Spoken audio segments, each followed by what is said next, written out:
नमस्कार, good news Bharat के YouTube channel में आप सभी दर्शकों का स्वागत है। मैं हूं संजीव कुमार शर्मा और आइए देखते हैं आजमगढ़ की कुछ खबरें फटाफट अंदाज में।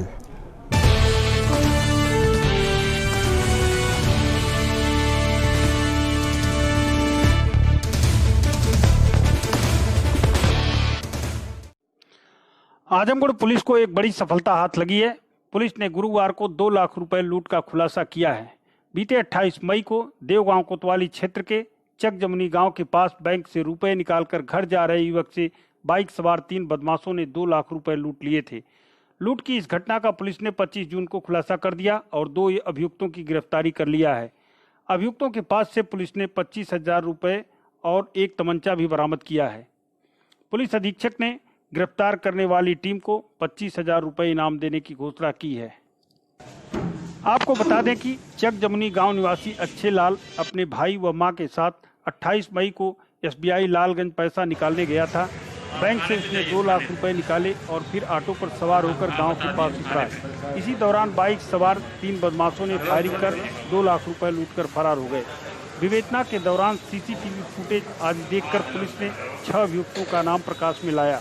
इसमें राजेश यादव निवासी अमरा अराजी देवली थाना गौराबाद शाहपुर, सुभाष यादव निवासी बवामनपुर थाना किराकत, आफ्ताब अहमद निवासी कस्बा देवगांव का अपराध का घटना को अंजाम देने और राजेंद्र प्रसाद यादव निवासी करिया गोपालपुर थाना कोतवाली देवगांव, संजय यादव निवासी मुर्तजापुर थाना किराकत और महेश यादव निवासी देवाकलपुर थाना गौराबाद शाहपुर का नाम बैंक से हीरे की करने व मुख्य लुटेरों को कवर प्रोटेक्शन देने की भूमिका में आया। घटना के बाद से ही पुलिस टीम इनकी गिरफ्तारी में लगी थी। गुरुवार को संजय यादव व महेश यादव को उनके घर पर ही दबिश देकर पुलिस ने इन्हें गिरफ्तार कर लिया। दोनों के पास से पुलिस ने लूट के 25,000 रुपए व एक तमंचा भी बरामद किया है। पूछताछ में पता चला कि घटना का मास्टरमाइंड राजेंद्र यादव है। घटना में चिन्हित किए गए 4 अभियुक्तों की पुलिस को अभी तलाश है। पुलिस ने इनके शीघ्र ही गिरफ्तारी का दावा किया है।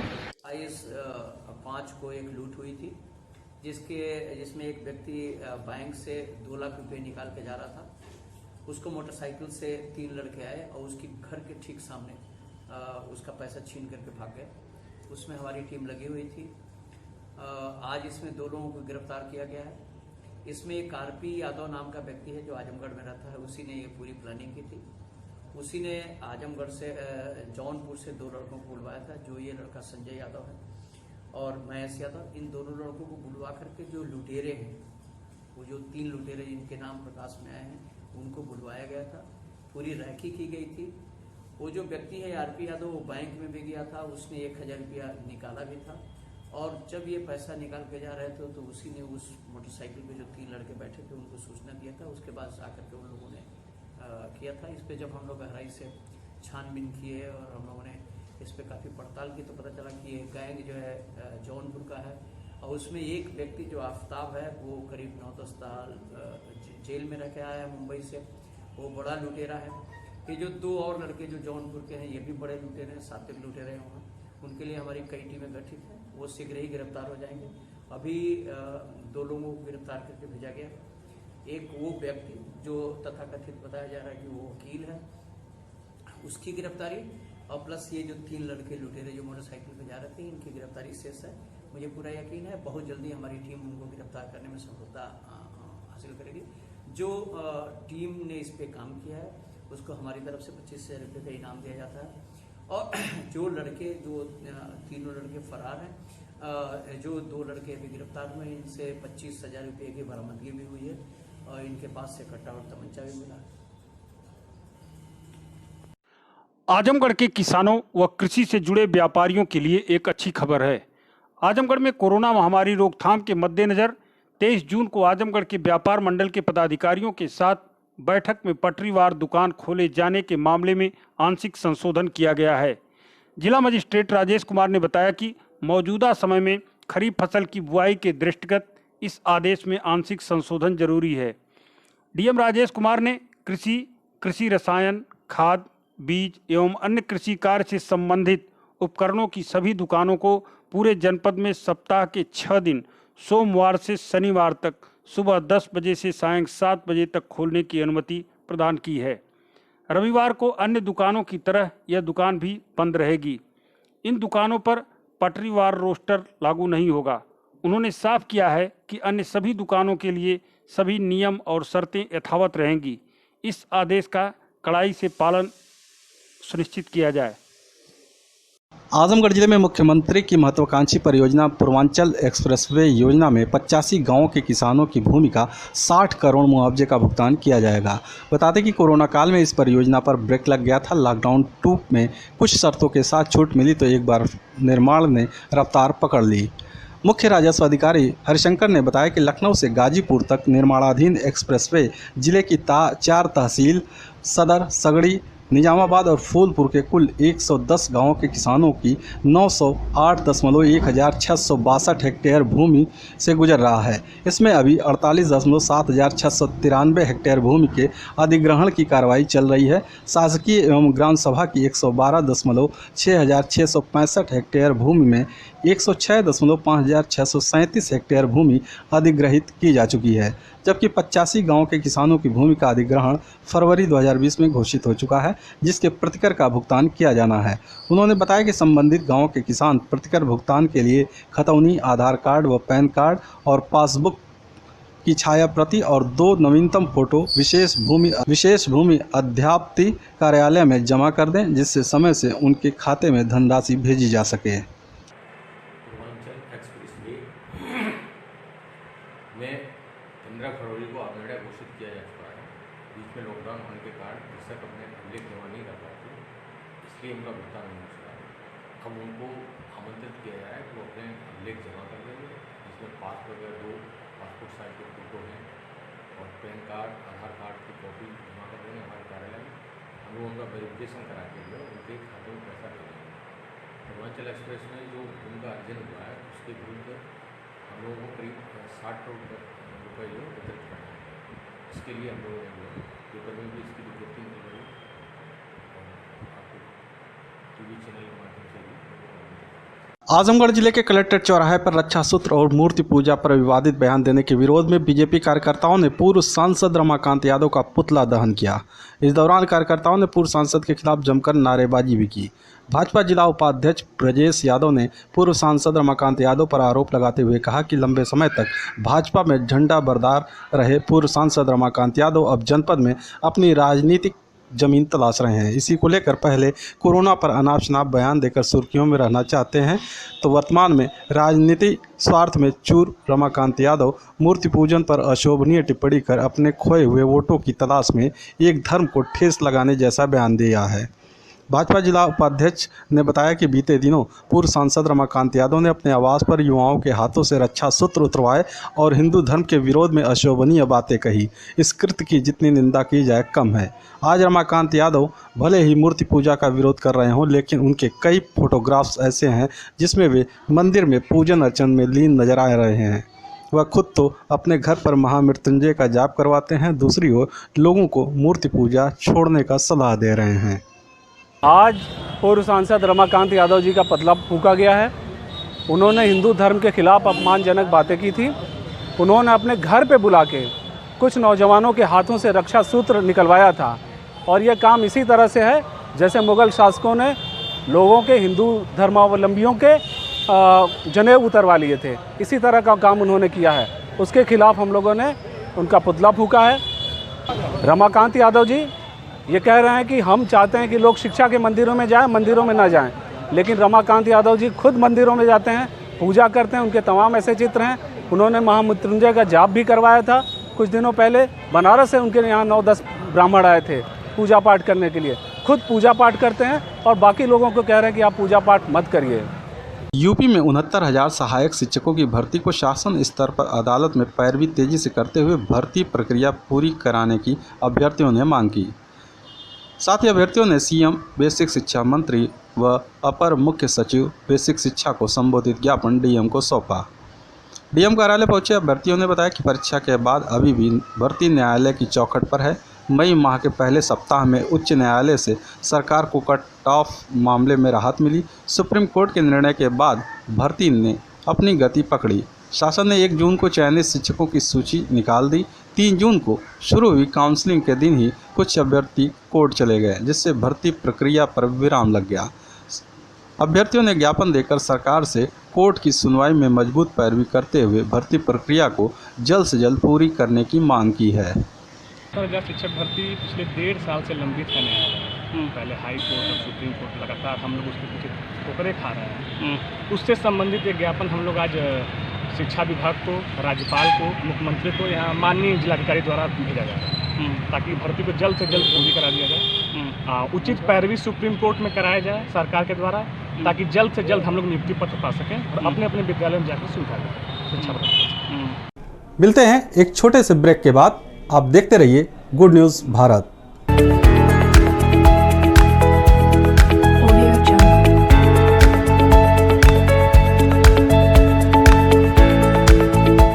ब्रेक के बाद एक बार फिर आपका स्वागत है। आइए देखते हैं आजमगढ़ की खबरें फटाफट अंदाज में। आजमगढ़ जिले में समाजवादी पार्टी ने दलितों, पिछड़ों और अल्पसंख्यकों पर हो रहे उत्पीड़न के खिलाफ मौन रखकर प्रदर्शन किया। पार्टी कार्यालय से पदाधिकारियों और कार्यकर्ताओं ने हाथों में तख्ती के ऊपर लिखे हुए नारों देश में अघोषित काल, आपातकाल खत्म करो, अभिव्यक्ति की आज़ादी बहाल करो, दलित, पिछड़ों, अल्पसंख्यकों पर अत्याचार बंद करो, प्रवासी मजदूरों को काम दो, पुलिस उत्पीड़न बंद कराओ, बलात्कार की बढ़ती घटनाओं पर रोक लगाओ के साथ मौन होकर कलेक्ट्रेट चौराहे तक जुलूस निकालकर विरोध दर्ज कराया। सपा के वरिष्ठ नेता इसरार अहमद ने कहा कि देश में अघोषित आपातकाल है, अभिव्यक्ति की आज़ादी को सरकार दमनात्मक रवैये से दबा रही है।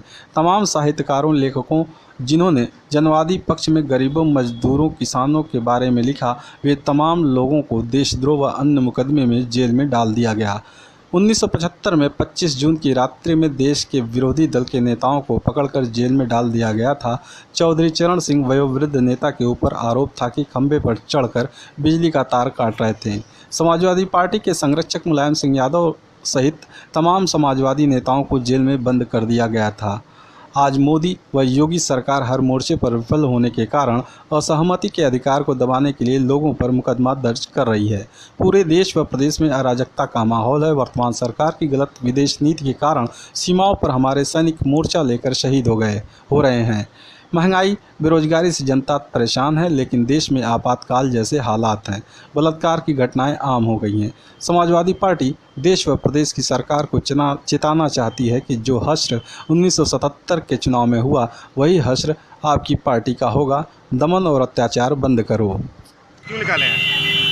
सरकार के अत्याचार के खिलाफ, सरकार के भ्रष्टाचार के खिलाफ, सरकार के जुल्म के खिलाफ, डीजल, पेट्रोल, महंगाई, बेरोजगारी, ये हम जो अत्याचार, इसके खिलाफ हम लोग रोड पर उतरे हैं। अभी आज शुरुआत की, आगे और अभी शुरुआत होता रहेगा। आजमगढ़ जिले में भाकपा माले ने आपातकाल दिवस पर केंद्र व प्रदेश सरकार के खिलाफ डीएम कार्यालय पर प्रदर्शन किया। जिलाधिकारी के कार्यालय प्रदर्शन कर रहे भाकपा माले के पदाधिकारियों ने अपने हाथों में लोकतंत्र की तालाबंदी नहीं चलेगी, तानाशाही का नाश हो आदि नारों के साथ प्रदर्शन किया। इस दौरान वरिष्ठ वामपंथी नेता जयप्रकाश नारायण ने कहा कि श्रमिकों व नागरिकों के अधिकारों एवं लोकतांत्रिक संस्थाओं को खत्म कर तथा विरोध व असहमति की हर आवाज़ को कुचलकर मौजूदा सरकार ने इंदिरा गांधी के तानाशाही को भी पीछे छोड़ दिया है। उन्होंने कहा कि महामारी की आड़ में लोकतंत्र की तालाबंदी नहीं चलने दी जाएगी। कानपुर शेटलर होम मामले की जांच कराकर बलात्कारियों व दोषियों को दंडित करने, बिना सर्च वारंट के बनारस माले दफ्तर पर छापेमारी के जिम्मेदार पुलिस अधिकारियों पर कार्रवाई करने एवं असहमति विरोध का दमन बंद करने की मांग की है। तो हमारी मांग है कि लॉकडाउन राजनीतिक संगठनों और उनके कार्यकलापों पर से हटाया जाए, कानपुर की जांच कराई जाए। इस देश में जो दमन हो रहा है, जो बड़े पैमाने पर राजनीतिक कार्यकर्ताओं की गिरफ्तारी हो रही है, उस पर रोक लगाई जाए और जो मजदूर आए हैं, जो देश में लौट के आए हैं, उनके लिए उचित जीवन व्यवस्था, जो कम से कम उनको अगले दिसंबर तक मुफ्त राशन और पैसा दिया जाए। लेकिन आज मूल सवाल है लोकतंत्र का। जिस लोकतंत्र की दुहाई बीजेपी देती है, जिस लोकतंत्र से निकले हुए हमारे प्रधानमंत्री हैं, जिस आपातकाल की लड़ाई से निकल के आए, आज उन्होंने ही देश में आपातकाल थोप दिया है, आपातकाल के जैसा हालात बना दिया है। कोई आदमी सड़क पर नहीं जा सकता, अपना दुख दर्द नहीं कर सकता। हमारी पार्टी कार्यालय पर बनारस में छापा पड़ा है, 2 दिन से वहाँ पुलिस बैठी हुई है।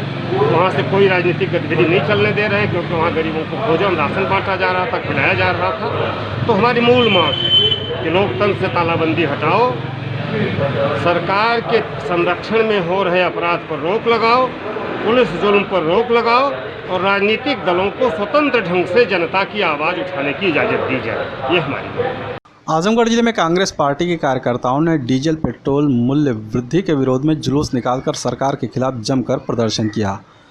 नगरपालिका स्थित पार्टी कार्यालय से कांग्रेस कार्यकर्ताओं ने पैदल मोटरसाइकिल को धक्का देते हुए कलेक्ट्रेट चौराहे पर पहुंचकर जोरदार प्रदर्शन किए और सरकार के खिलाफ जमकर नारेबाजी करते हुए डीजल और पेट्रोल मूल्य वृद्धि को वापस लेने की मांग की। पार्टी के वरिष्ठ नेता दिनेश यादव ने कहा कि जब कांग्रेस सरकार में थी तब अंतर्राष्ट्रीय बाजार में कच्चे तेल की कीमत $135 प्रति बैरल थी और देश में पेट्रोल ₹70 प्रति लीटर था और आज अंतर्राष्ट्रीय बाजार में पेट्रोल की कीमत $20 प्रति बैरल होने के बावजूद भी पेट्रोल ₹89 प्रति लीटर बिक रहा है और आम आदमी त्रस्त है। जब कांग्रेस की सरकार थी तो बीजेपी के नेता हाथों में गैस चूल्हा और अन्य तरीकों से मूल्य वृद्धि का विरोध करते नजर आते थे, अब उन्हें मूल्य वृद्धि नहीं दिख रही है। आज हम कांग्रेसी जन जो है डीजल और पेट्रोल में जो बेतहाशा वृद्धि हो रही है उसी खिलाफ हम लोग जो है एक प्रदर्शन कर रहे हैं, क्योंकि ये मोदी सरकार गरीबों की दुश्मन है। इसलिए जो पेट्रोल डीजल बढ़ाया जा रहा है उसी के खिलाफ हम लोग प्रदर्शन कर रहे हैं। इनकी नेता जब कांग्रेस की सरकार थी तो स्मृति ईरानी और अरुण जेटली लोग सिलेंडर और पेट्रोल चूल्हा लेकर के प्रदर्शन करते थे। कोरोना वायरस पर लगातार नियंत्रण के प्रयास के बाद भी यूपी के आजमगढ़ में संक्रमण के मामले तेजी से बढ़ रहे हैं। अभी बीते मंगलवार को 18 लोगों की रिपोर्ट पॉजिटिव आई थी कि गुरुवार को जिले में फिर 9 कोरोना पॉजिटिव नए मामले आने के बाद संक्रमितों की संख्या 208 तक पहुंच गई। हालांकि इसमें अब तक 162 लोग ठीक होकर अपने घर जा चुके हैं। वहीं संक्रमण के कारण अब तक 7 लोगों की मौत हो चुकी है। फिलहाल 39 एक्टिव केस मौजूद हैं। आजमगढ़ जिले में 25 जून को आई जांच रिपोर्ट में 9 और लोग कोरोना पॉजिटिव मरीज मिले हैं। सक्रिय मरीजों की संख्या अब जिले में बढ़कर 39 हो गई है। CMO doctor A K. मिश्रा ने इस बात की जानकारी दी। CMO doctor A K. मिश्रा ने बताया कि सिधारी थाना क्षेत्र के हजारीबाग में 5 दिन पहले संक्रमित मिले दीवानी न्यायालय के अधिवक्ता की पत्नी, पुत्र और साथ में रहने वाले साले की रिपोर्ट भी पॉजिटिव आई है। तो वहीं नरौली में कोरोना संक्रमित मृत बुजुर्ग के परिवार के 2 लोग पॉजिटिव मिले हैं। रानी की सराय के किशनपुर में एक ही परिवार के पिता, पुत्र और पुत्री पॉजिटिव मिले हैं। ये तीनों मुंबई से आए थे। टेकमा ब्लॉक के लसरा कला बरदा में भी एक संक्रमित पाया गया है। रिपोर्ट मिलने के बाद सभी को आइसोलेट करने की प्रक्रिया की जा रही है। मुख्य चिकित्सा अधिकारी डॉक्टर ए.के. मिश्रा ने बताया कि अब तक कुल 208 कोरोना पॉजिटिव मरीज मिले हैं। वर्तमान में 39 एक्टिव केस हैं। 162 मरीज स्वस्थ होकर डिस्चार्ज हो चुके हैं, तो वहीं 7 लोगों की मौत हो चुकी है। विकास कार्यों की शिकायत पर हुई जांच में मामला सत्य मिलने पर डीएम ने तरमा विकासखंड के रोवापार गांव की प्रधान जोहरा बेगम को कारण बताओ नोटिस जारी किया है। इसके अलावा डीएम ने अधिशासी अभियंता, ग्रामीण अभियंत्रण विभाग के 2 अवर अभियंताओं और जिला विकास अधिकारी को 2 ग्राम विकास अधिकारियों के खिलाफ विभागीय कार्रवाई करने का निर्देश दिया है। जिलाधिकारी राजेश कुमार ने बताया कि तरमा विकासखंड के रोवापार गांव निवासी फिरतू यादव ने गांव में हुए विकास कार्यों में धांधली का आरोप लगाया था।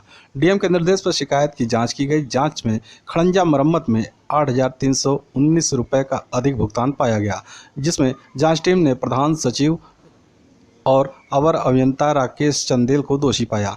वहीं एक दूसरे कार्य में 7,241 रुपये अधिक भुगतान पाया गया। एक अन्य निर्माण कार्य में टीम ने 81,348 रुपये की अनियमितता पाई। इसके लिए टीम ने ग्राम प्रधान, सचिव सुमिंदल और अवर अभियंता अशोक कुमार को दोषी ठहराया। गांव में लगी 8 सोलर लाइटों में से 2 में बैटरी न लगाकर 20,000 की अनियमितता पाई गई। इसके लिए प्रधान जोहरा बेगम, सचिव सुमिंदल और अवर अभियंता अशोक कुमार को दोषी पाया। जांच रिपोर्ट मिलने के बाद डीएम ने ग्राम प्रधान जोहरा बेगम को कारण बताओ नोटिस जारी करते हुए 15 दिन में साक्ष्यों सहित स्पष्टीकरण प्रस्तुत करने का निर्देश दिया है। साथ ही चेतावनी दी है कि यदि इस अवधि में संतोषजनक स्पष्टीकरण नहीं मिलता है तो कार्रवाई की जाएगी। डीएम ने अधिशासी अभियंता, ग्रामीण अभियंत्रण विभाग के अवर अभियंता राकेश चंदेल और अशोक कुमार के खिलाफ कार्रवाई करने का भी निर्देश दिया है। वहीं जिला विकास अधिकारी को निर्देश दिया है कि वह ग्राम विकास अधिकारी यादवेंद्र विक्रम सिंह और सुमिंदल के खिलाफ कार्रवाई करें।